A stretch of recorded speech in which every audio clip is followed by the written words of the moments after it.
Assalamualaikum warahmatullahi wabarakatuh. Pemirsa dakwah Nusantara Ajib yang dirahmati Allah Subhanahu wa taala. Kali ini saya menampilkan detik-detik Dr. Richard Lee mu'alaf. Sebenarnya sudah lama beliau ini mu'alaf masuk Islam. Alhamdulillah, kita tambah saudara Islam lagi, saudara Muslim lagi, yaitu Dr. Richard Lee ya. Orang keturunan yang sudah mu'alaf. Sungguh ini suatu kebahagiaan kita mendapatkan saudara. Semoga beliau bisa istiqomah dan bermanfaat untuk umat Muslim, khususnya bangsa Indonesia umumnya. Dan kita tentunya harus bersyukur, alhamdulillah, dan bahkan mulai Ramadan ini beliau sudah terang-terangan dan berani, dan semoga beliau menjadi muslim yang kafah, muslim yang sejati dalam bingkai Ahlus Sunnah wal Jamaah. Amin amin ya rabbal alamin. Dan saya mengucapkan terima kasih pada DSAS ya, juga Ustadz Felix Xiao yang telah mungkin memberikan banyak sekali hal-hal positif sehingga beliau bisa mu'alaf.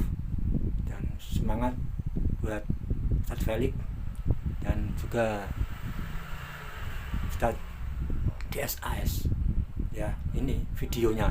Kebahagiaan dunia dan akhirat. Yang dulunya aku cuma tahu doang. Oke, berarti ada sesuatu hal yang aku akan dapatkan nanti di akhirat. Ketika aku seperti ini kan, ketika aku dizolimin, ketika aku difitnah, ketika aku dikata-katain, ketika orang ngomongin aku mencari uang dari agama.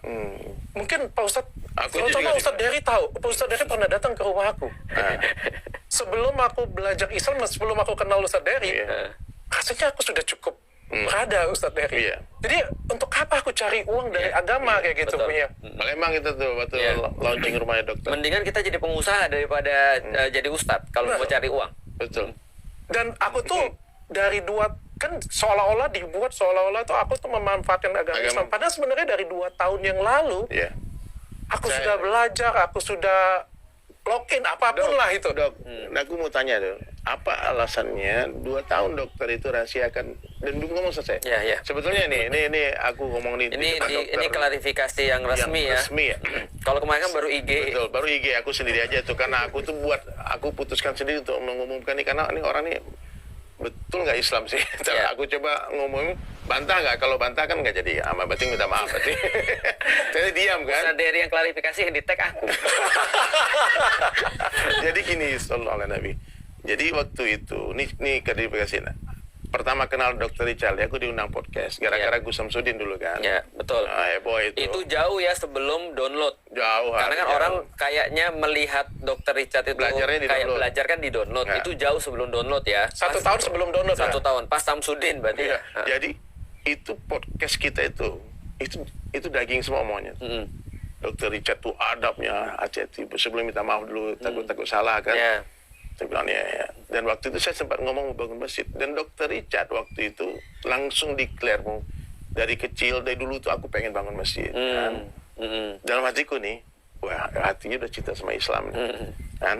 Nah, dalam hati tapi gue langsung doa. Waktu itu aku ngajak Dr. Richard masih sampai gue doa, ya Allah jadi berilah hidayah Dr. Richard. Amin. Terus ngobrol terus coba boleh teman-teman dicek lagi ya podcast pertama kami waktu itu, dan sudah ada nada-nada Dr. Richard tuh mau login masuk Islam. Akhirnya kami ketemu lah di Palembang. Akhirnya Dr. Richard Lee bangun masjid lah dengan nominal yang luar biasa menurut saya waktu itu, karena tidak ada satu orang Muslim pun yang berdonasi senilai sebesar itu. Nah, aku bikin kaligrafi di Masjid Baitur Rahman Palembang. Terus waktu itu Dr. Richard juga masuk ke masjid. Dan saya cerita waktu itu, nih kalau dokternya Muslim, membantu itu manfaatnya dunia akhirat, bukannya di dunia. Kalau ini di dunia aja, kalau nggak bukan Islam berbuat kebaikan di dunia aja. Dan waktu itu habis itu lama kemudian aku diajak lah makan kulineran, mau ke makan pempek, makan apa lagi dok untuk es kacang, mie celor. Di es kacang itu aku live TikTok. Aku masih inget tempatnya es kacang Aku live TikTok. Dan waktu itu terang-terangan aku bilang, nih teman-teman, aku lagi sama Dr. Richard Lee. Dia sudah ikut bantu bangun masjid, kebaikannya banyak. Aku diikram, aku dimuliakan di sini, dan dia kayaknya harus jadi orang Islam nih. Dok, ikuti saya. Kan? Oh gitu. Ikuti saya. Itu di live TikTok. Live TikTok. Aku save dulu di video itu, tapi mudah-mudahan bisa ketemu. Asyhadu Allah. Coba ikut lagi dok. Asyhadu. Aku bisa ikut tanpa Pak Ustadz pimpin sebenarnya. Oke, kita fix. Waktu itu clear banget. Iya. Dan waktu itu beliau pakai kacamatanya. Iya. Takbir, itu semua orang takbir tuh. Ada ribuan orang nonton. Takbir. Cuman waktu itu aku pikir guyonan. Oke. Aku nggak pikir itu cuma aku prank masuk Islam terus udah tuh selesai. Aku kaget waktu kemarin ketemu sebulannya lalu di Sayap Suci. Dr. Richard bilang sama Ustadz, tahu nggak kapan pertama aku merasa aku Muslim? 2 tahun lalu di tempat kacang itu. Wah, anak nangis. Anda pikir makanya kalimat itu jangan diremehkan. Itu kalimat tuh ternyata meskipun aku bercanda waktu itu guyon-guyon kan. Dokter Islam sekarang, dokter Islam sekarang. Teman-teman ucap selamat. Oh, selamat, welcome. Tapi habis itu menghilang karena aku nggak bahas lagi. Kemudian setahun kemudian Dokter Richard telepon aku. Ustadz, saya mau ketemu, bicara 4 mata di airport. Ingat nggak di tempat jual sampai makan ikan patin, pindang. Semua diusir keluar Ini berhubungan dengan patin, dengan masakan Palembang semua. Dan Dokter Richard waktu itu bilang, nih setahun jauh sebelum konflik-konflik ini nih, jangan dipikirkan. Saya sudah yakin bulat 100% saya Muslim. Tapi tolong saya rahasiakan itu. Saya nggak jaga rahasia. Saya telepon Ustaz Felix langsung. Ustaz Felix. Karena saya mau jadi teman nih. Saya mau jadi teman. Nanti kalau ada kalau terjadi apa-apa, nanti kita bisa culik jenazahnya. Banyak orang yang masuk Islam karena tidak ada saksi, dia akhirnya diselenggarakan secara non Muslim gitu. Kan terjadi di mana-mana, dikremasi, ada apa-apa. Saya bilang, Ustaz Felix, dokter cepat takbir. Oh, selamat, tapi rahasia dulu. Rahasia dulu. Aku diam, tapi aku perlakukan. Dan kita sering chat waktu di London, waktu di Inggris kan, waktu itu dok, cari masjid di sana. Orang masjid di sini. Banyak lah obrolan kami. Kalau aku screenshot itu sejarahnya itu bagaimana Dokter Richard Lee belajar Islam. Mungkin orang nggak akan fitnah aku dibayar. Aku dibayar. Bayangkan tuh. Ini dari Sulaiman tuh dibayar Dokter Richard Lee untuk gimmick mempertahankan bisnis itu. Masa aku, saya ini dai nih. Kita nih dok, maaf dok ya, saya nih habis-habisan ya. Kita nih dakwah ini bukan cari duit. Kata kamu cari duit, kita dagang dok. Saya jualan lukisan, saya jualan madu, saya jualan apa-apa, jualan kaos. Jadi fitnah besar mengatakan kalau kita berdakwah nyari duit. Ya, dakwah itu ngabisin duit. Kita bukan menjual agama, tapi membeli agama Allah dengan harta dan diri. Saya bilang tapi saya mau klarifikasi, saya teringat perkataan guru-guru kita ya, kalau ada buah busuk jangan kau petik, tengok aja nanti akan jatuh sendiri. Biar Allah yang bekerja. Saya cuma doa, ya Allah berikan hidayah ya Allah. Aku tidak pernah dan tidak seperti apa yang dituduhkan dia. Tapi teringat perkataan Sayyidina Ali yang masyhur yang sering kita sampaikan, tak perlu kamu menjelaskan tentang dirimu kepada semua orang. Karena orang yang mencintaimu tak perlukan penjelasanmu, dan orang yang membencimu nggak percaya. Yang sayang akan tetap sayang, yang benci akan tetap benci. Jadi dok, kalau ada yang mencaci maki kita ya gampang aja, blok, selesai. Sliding ya? Nggak usah sliding. Nggak boleh ya? Siap ya? Dok, aku maaf ya, sebetulnya nih di luar skenario nih ya, Dokter Richard kan suruh bikin aku bikin sertifikat.